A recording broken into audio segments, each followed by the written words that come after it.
This is Dana Bowman, co-founder of Thyroid Refresh, here with another great episode of Thyroid Refresh TV.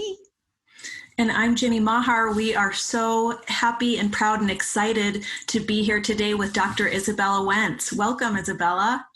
Hi, Dana. Hi, Jenny. It's so great to be here with you. Yeah, thank you for coming. In case there's a few people, maybe 3 out there who don't know, Izabella Wentz is a pharmacist. She's a pioneering expert in lifestyle interventions for treating Hashimoto's thyroiditis. She was diagnosed at 27, and she drew on years of research and worked with thousands of patients to write her first amazing book, and then on to her next amazing book, Hashimoto's Protocol, and now the latest book, Hashimoto's Food Pharmacology. It's coming out in March 2019. It's a step-by-step guide for replacing medication with healthy habits and delicious food to help revitalize the immune system.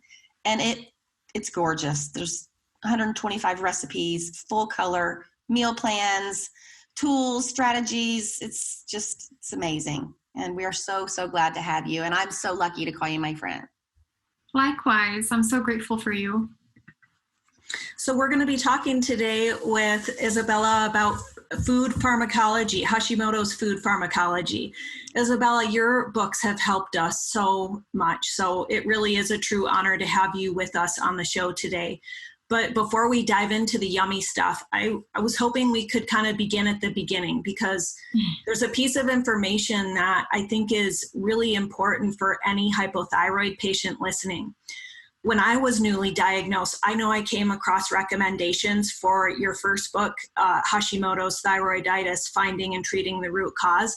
But I would think to myself, but I don't have Hashimoto's, I just have hypothyroidism. My doctor surely would have told me if I had an autoimmune disease like Hashimoto's, right? So what is the thing that hypothyroid patients need to know right off the bat if they have not been tested for Hashimoto's? Wow. It's such a common thing that people think and people hear, that they have an underactive thyroid, that they have a sluggish thyroid, that their thyroid is quote unquote lazy, when in fact their thyroid is working overtime. And what's happening is the immune system is attacking the thyroid gland and destroying it so that it can't produce enough thyroid hormone. We're looking at 90 to 97% of those who take Synthroid, who take levothyroxine, who take Armour, who take Levoxyl, who have a sluggish thyroid, underactive thyroid, hypothyroidism. 90 to 97% of those people actually have Hashimoto's. And the rest of the people that take those medications or have hypothyroidism, there are some people that actually have congenital hypothyroidism.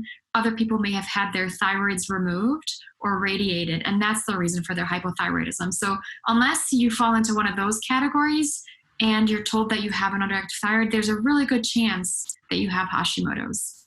So like, for instance, I have 2 family members, women, I won't name names, but they both have hypothyroidism, and I pretty much told them last time I saw them that they had Hashimoto's, I'm pretty sure. And they were like, no, my doctor said I just have hypothyroidism. And I'm like, there's this really great book. Right? No, but seriously, it's very common. And I have my show and this show and the other show. People still just really don't get it. But that's the case. They basically probably have Hashimoto's, because I know they haven't had anything else radiated or any of that stuff. And most doctors don't do the right tests to figure out if a person has Hashimoto's. So we actually have to request those tests. Right. And you just assume that your doctor will tell you, but they don't. No, they don't. So what is Hashimoto's food pharmacology?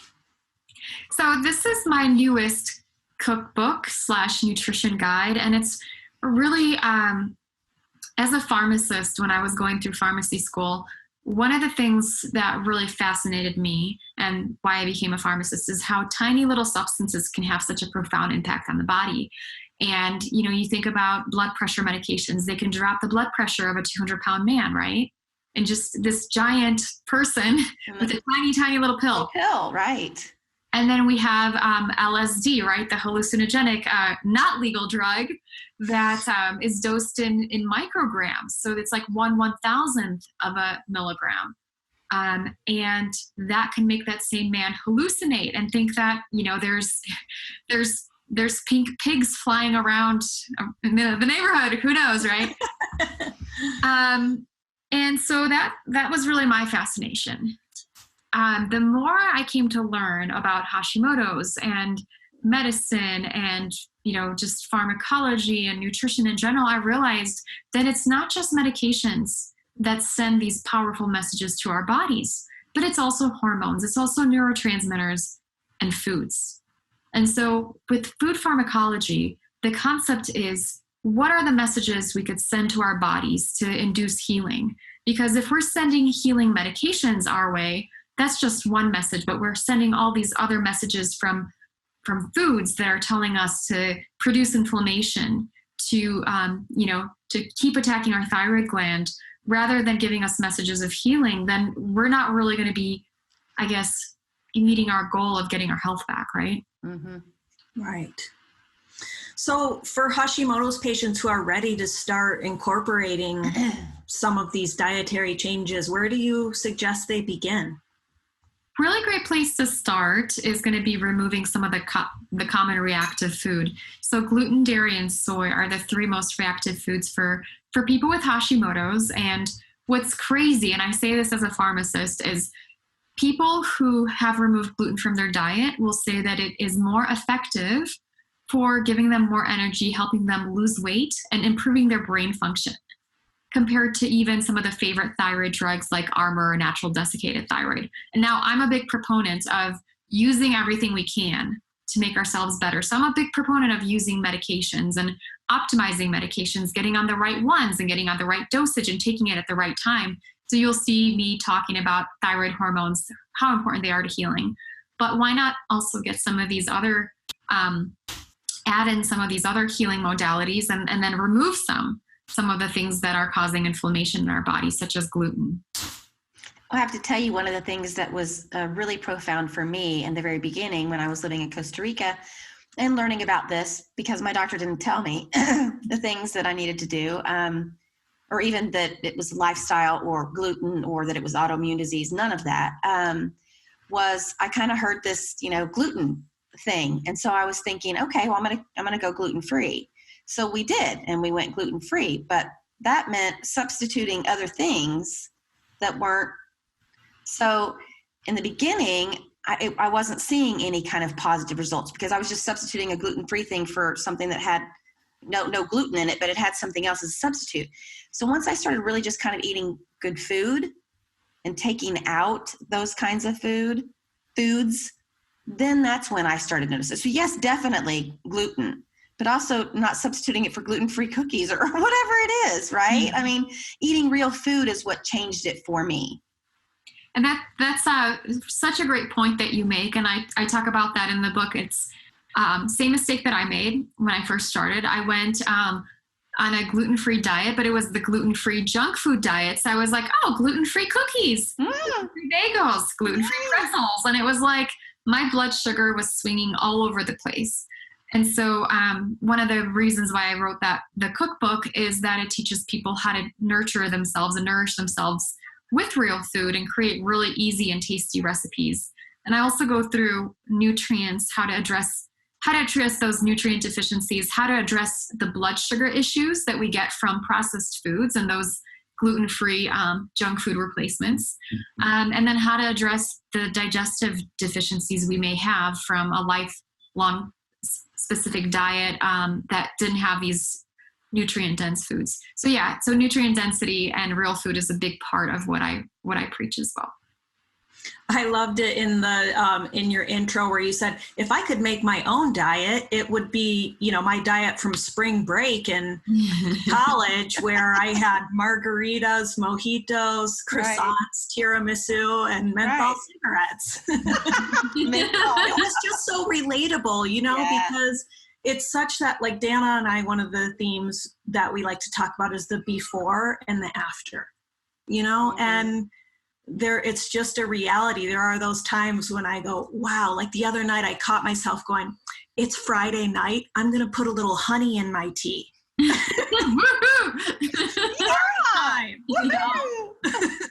love it. Isn't that crazy? But this journey really does ask us to make so many changes. And the book is such a great resource.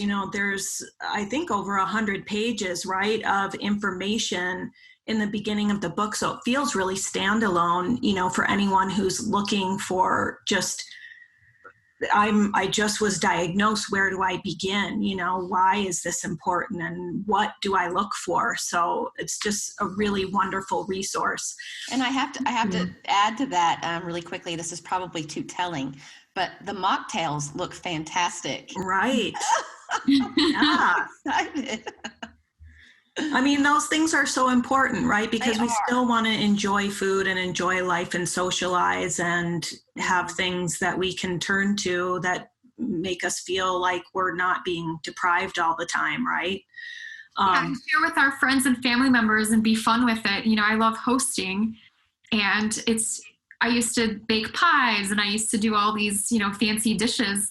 And then for a while before I really started getting into appreciating food, the new kind of way of eating, I was like, okay, well, I guess I'm never going to have friends over because, I can't feed them like rice cakes, right? Right. Well, you could, but but they wouldn't be too happy with you. They wouldn't come back. No. And so there's really fun ways to utilize your creativity and imagination to utilize these new ingredients. And I host people all the time, and Dan has been over and we have fun. We have really good food. You do. You don't have to feel like you're giving up on life. You can actually, a lot of times, I'll host people, and my dad especially. So he'll be like, oh, what is this stuff? And then he'll be eating it. And I'll be like, Dad, it's gluten-free. Right. And then he'll be like, really? And I'll be like, Dad, it's organic. And he's like, no, but it tastes so good, right? And I love that about the book, and it really makes you feel like I can do this and this is doable, and there's a joy to it of, I love to make this for my friends, or this is one of our favorite recipes for this, and all your wonderful family recipes, so many great Polish recipes. It has such a personal feel to it, and so it's just beautiful to look at and inspiring, for what am I going to make this week? I'm like, I have to try that. Those, I think it was the cherry berry gelatin snacks. I just wanted to pull right off the page and eat.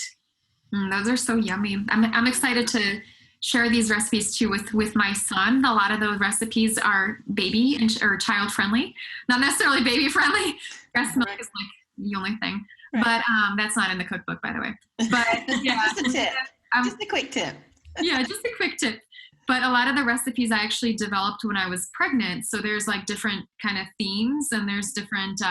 There are Polish recipes. There are recipes from around the world where my husband and I have traveled or lived. We still live in Los Angeles and Amsterdam and Chicago and Arizona, and he's from Texas. So you've got a lot of different types of cuisines in there, and also. We've got some pies that made it into the book. They weren't initially going to be in the book, but when I was pregnant, I was like, we need pie. We need pie. I used to be a really big time baker. And once I started all these different diets, I was like, okay, I guess baking is out. And so what I was able to do is actually recreate a lot of amazing pie textures using cassava flour. So we've got the AI Very Berry Pie. That is even autoimmune friendly. So even if you're on the autoimmune paleo diet, you can eat this. That reminds me, can we maybe dive into some of the nuts and bolts of thyroid friendly eating? Cassava is somewhat goitrogenic. It's considered goitrogenic, right? But there's a lot of confusion about this. Can you give us your take on the goitrogen debate and where we sit with that right now with all the research and science? So absolutely. When I was trying to heal myself, I was just trying to figure out all these different things I needed to do and not do. And it was just like all this information coming at you. And it was like, this will kill you. This will kill you. This will kill your thyroid. And eat coconut oil. That will cure your thyroid in 3 days. And I was like, great. And I got this big tub of coconut oil, right? And unfortunately, there isn't, goitrogens, there isn't a lot of research that actually shows they're harmful in Hashimoto's. And in fact, a lot of the foods like broccoli, sauerkraut, all these cruciferous vegetables are actually excellent for helping us detoxify the liver. Toxins are a big issue in Hashimoto's, and eating those foods will actually make us better. The old research on goitrogens was back with people when they used to have iodine deficiency as the primary reason for hypothyroidism. So back in the olden days, before we added iodine to the salt supply, most cases of hypothyroidism were due to iodine deficiency. This is still the case in developing countries, but in countries like the United States, most of Europe, most of Australia, it's actually Hashimoto's that causes the attack on the thyroid gland. And most of us actually do have enough iodine, or we might even have excess iodine. Small percentages of us have not enough iodine. And the problem with these goitrogens was that they blocked iodine entry into the thyroid gland. And now this is not going to be an issue for most people because, like I said, we have enough iodine. Mm-hmm. In the case that we don't have enough iodine, the easy thing to do is just cook those veggies or steam them. And I don't know about you, but I usually don't eat a pound of raw broccoli anyway, which is how much, it would take to suppress your thyroid function in the case that you had that iodine deficiency. So for most of the foods that are considered quote unquote goitrogens, it's a non-issue. The only goitrogens that are really an issue are going to be soy. And the soy, when we cook it, it doesn't break down the goitrogens. So we just exclude that. The other goitrogen that may be an issue is going to be canola oil. And other than that, all the broccolis and all the yummy kind of cauliflowers that we can use to make mashed cauliflowers and cauliflower crusts, these are going to be perfectly fine for most people. Well, and it adds so many foods back into people's diets that they thought, at one time I couldn't or I shouldn't eat that.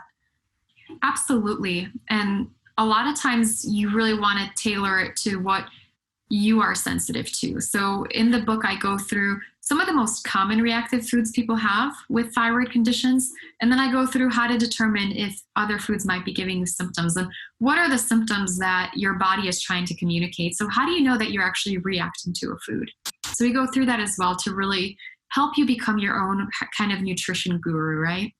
Well, and that's important too, because people really don't pay attention. People are used to just saying, I think I said this the other day, Jenny, people are used to just saying, I need to unbutton my pants, or they're just used to eating and then assuming, I'm bloated and not really getting the connection is immediately because you just ate something. Like, it's important, right? That it directly affects you. People don't really get that. And so that's a big message, right? I mean, you have to pay attention. You have to listen to your body. Absolutely. And that's really my goal, to teach people how to be in tune with their bodies. Another common thing, and I try to my goal is just try to make it as simple as possible. I know everybody's tired. I know, to try to cook a 75-step recipe where you squeeze a little, exotic fruit at the end of it just to get the taste. That's not what you're going to find in this cookbook. Right. This is going to be stuff you can do while living your life, and that's still delicious and tasty, and that's going to satisfy you and comfort you. I'm also going to help you dial things in. So the biggest reasons I see for people failing with nutrition is one, that it's too hard to do and too hard to change. And so we go through how to do that and how to incorporate it into your life. So it's easier to do than just, than not. The other part of it is people just don't know what to do and they don't tailor the diet themselves. So that's a part of it. The other parts of it are going to be focusing on, okay, let's say you think this diet is going to be really great for you, but why are you not reacting well to it? For example, some people might not do well on the paleo diet or on a low carb diet. And why is that? And part of the reason is because of protein or fat malabsorption. And this is very common in people with thyroid disease because they don't make enough digestive enzymes that digest fats and or proteins. And some people don't make enzymes that digest veggies. And so a lot of times we tend to naturally go towards the things that fuel us. So a lot of us might be junkies into carbohydrate heavy foods because that's what gives us energy. And so switching to a diet like that may take away that energy, and you'll say, okay, well, I went paleo and I was more tired. Therefore, this diet is complete crap, right? Right. And really the issue might be that you just lack digestive enzymes. So I go through how to tell if you have digestive enzyme deficiencies and how to use these different enzymes so that you can really feel your best. I personally found out I had a deficiency in hydrochloric acid. And so I started taking an enzyme called betaine with pepsin with my protein containing foods. And I went from being super sluggish, sleeping 10 to 11 hours a night, to waking up, after like 6 or 7 hours, being bright eyed and bushy tailed one morning. And I was like, whoa, wow. This is what happens when you actually digest your food, break it down properly, and get fuel from it.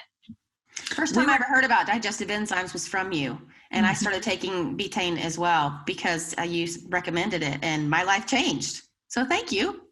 Oh, my pleasure. It's those little things. It's like sometimes you're like eating the perfect diet, quote unquote, and then you still feel like crap. And it could be because you don't have an enzyme on board, or because you're deficient in a nutrient, and the diet that you're on maybe further restricts those nutrients. For example, thiamine is going to be deficient in gluten-free foods, and thiamine can help us with energy as well, and blood sugar balance. I've had people reverse their thyroid fatigue in 3 days just with taking thiamine. And it's like, I got a letter from one woman who said she was on disability because she was so fatigued, and all of a sudden she started taking thiamine, and lo and behold, she was back to working part-time and feeling like a normal human again. And so That's really my goal for everybody, just to figure out what those little tweaks might be to get all these lifestyle changes that can help them feel human again, right? Yeah. Feel life back.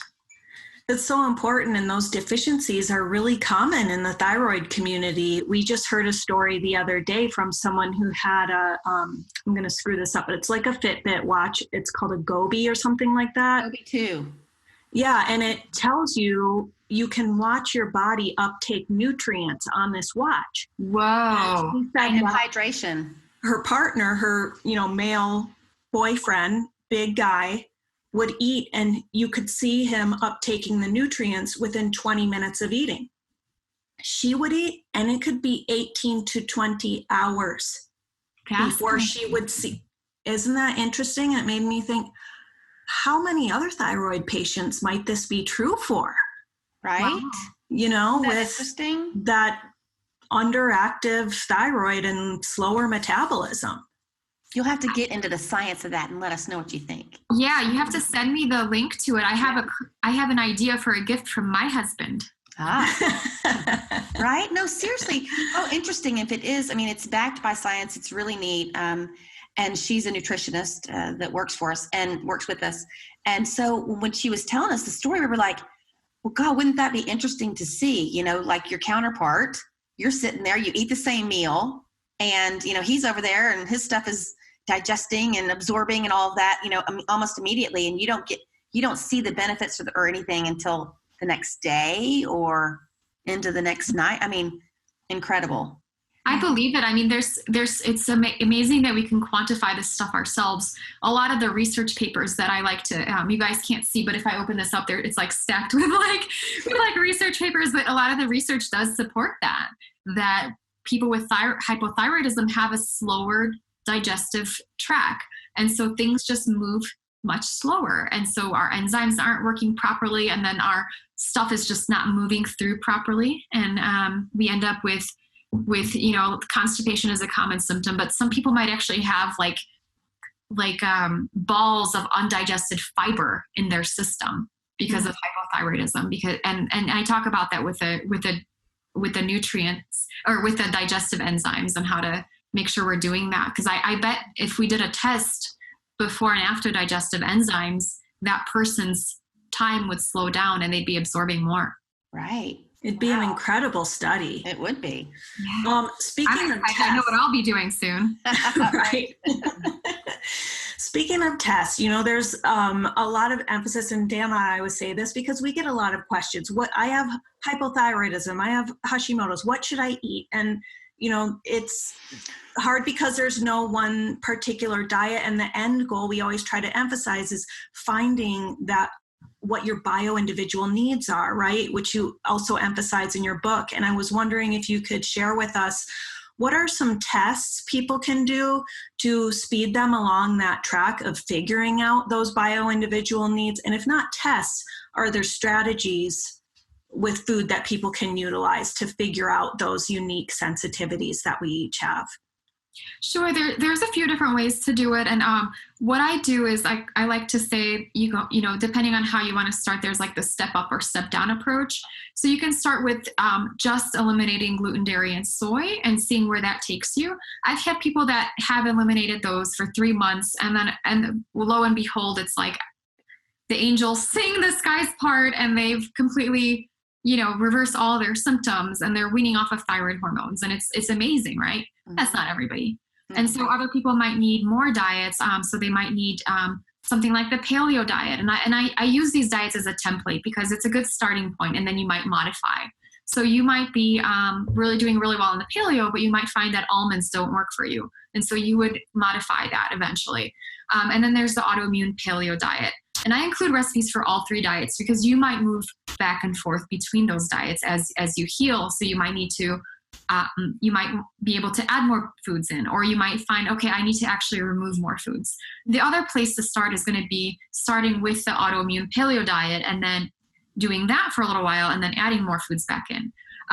Another place that you can do, and this is if you have more resources, the elimination diet is just back up here for a sec. So the autoimmune paleo diet is considered an elimination diet. This is the gold standard for figuring out your most likely food sensitivities. And it's free. So basically you eliminate those foods and then you might add them back in. Every 4 days is typically what I recommend. 3 days, if you're in a hurry, right? Where you add one food back in, and then you do a journal to try to figure out, okay, did that make me, have symptoms? For me, dairy was a really big trigger. So every time I had dairy, I would notice that I'd have acid reflux, or then I'd have my carpal tunnel would be triggered. And these are things you can write down and measure. And this is an excellent way to test yourself. If you're the kind of person that likes to see things on paper, you can also do food sensitivity tests. Now, there are a bajillion food sensitivity tests out there, and they all use different types of modalities for testing. And they use different antibodies for testing. So there's a test that your allergist might do, which is like, I call it the itchy skin test, but I don't think that's the official name, where you basically, you get poked and then you have an allergen introduced into your body. Now this will test for allergies. So this will be things like hives or anaphylaxis, where you stop breathing when you eat a certain food. Most commonly, this is something like peanuts or fish that people will react to. Generally, you would know if you have this kind of reaction because it's life-threatening, so it's something that you would notice. It's not what I'm talking about. The sensitivities we have in Hashimoto's are done by a part of our immune system known as IgG, and sometimes IgA, which is related to celiac-like reactions. So gluten and dairy being the most common foods that flare up the IgA system. With IgG reactions, these are delayed reactions, so they take 3 to 4 days to manifest. And so that's why I was talking about the 3 to 4 day window of seeing those reactions. But to connect what I was starting to talk about a little bit, so the tests that we want to do for food sensitivity testing are going to be IgG tests. And the specific company that I like to use, and I'm not, I'm not paid or anything like that, just a happy customer, is Alletess Labs, ALLETESS Labs. And I actually set up something on my med lab for people to be able to self-order it. Because what I found is like there's so many different tests out there, and some of them are accurate and some of them are not. And a lot of times I'll see people get their test results back and it'll be like, oh, I'm not sensitive to gluten. I could eat it all day. And then like they eat it and then, they flare up. You can just see the immediate reaction or delayed reaction as well. And then there's other tests that'll tell you you're sensitive to everything. So you're like, wow, great. So I can have like ice water, and rocks. Right. Perfect. Right. And the one test I found, the Alletess test, I found clinically relevant for people with Hashimoto's and with myself. And, I do test myself every couple of years or so, and especially if I'm having symptoms, and it'll be like, this is what was causing my acid reflux actually while I was pregnant. I had acid reflux, and it turned out that there were some foods, new foods that I became reactive to, and acid reflux went away. Yeah. Everybody's like, oh, pregnant women just get acid reflux. No, actually it was a food sensitivity. So wow. How about that? Mm-hmm. I know that was a long-winded answer, so No, but I gave you guys more information than you wanted. Sadly, there aren't really a whole lot of short answers on this topic, but I think it's important for people to understand and do the research and start to put these pieces together of, okay, this is how it works. And your book is such a great resource in that way. I'm just curious, before we wrap it up, your diet has fluctuated and changed throughout your journey. What does your current diet look like? Yeah, so it definitely has fluctuated throughout. And before I got pregnant, I was eating everything other than gluten and dairy and almonds. I reacted to those. They caused me to have acne. Then when I got pregnant, I started having reflux somewhere in the middle of my pregnancy. So then I actually had chicken was the food that I was sensitive to. So I had to cut that out. And I ate mostly burgers throughout my pregnancy. Like if I didn't have 2 burgers a day, I would cry. Oh my God. I told my husband I didn't feel loved if I didn't have my 2 burgers and strawberries. So Oh my gosh. I ate a lot of those. Then after I had the baby, he actually would spit up whenever I had strawberries. So I had to cut out strawberries. Oh my goodness. But chicken's great. And I'm able to eat most things now. Now it's kind of been interesting to try to figure out, as nursing the baby, like trying to figure out which foods he reacts well to. Yeah, right? He doesn't, right?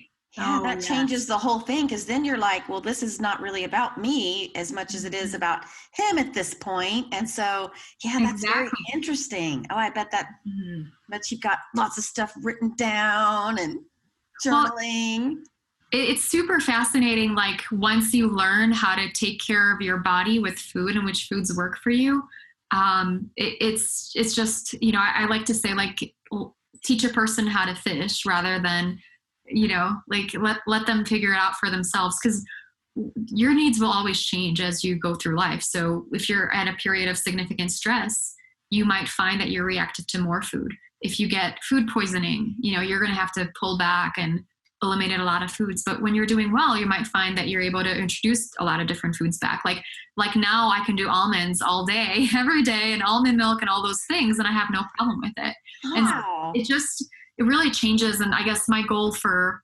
everybody that reads my book is to really get in tune with themselves and be able to kind of, move through things, because things are going to change through life. And the book will teach you how to really take care of yourself and be your own nutrition guru, like I said, so that you can dial things in. But yeah, I would say my diet now is gluten and dairy free, with eliminating some really random foods that my baby seems to react to, like strawberries and oats. So, okay. Wow. So, Cool. Thanks for sharing. Yes. And thank you so much for being here with us today. Izabella Wentz, guys, the thyroid pharmacist, and check out her new book, Hashimoto's Food Pharmacology. It's an incredible resource. We're so happy to have you here with us, and thank you for being here and sharing your wisdom and knowledge with our audience. Thank you so much for having me, you guys. And hopefully for everybody at home, I hope this was helpful. Definitely. Thank you so much. Thanks for joining us on another great, wonderful episode of Thyroid Refresh TV. See you next time. Bye. Thanks, guys.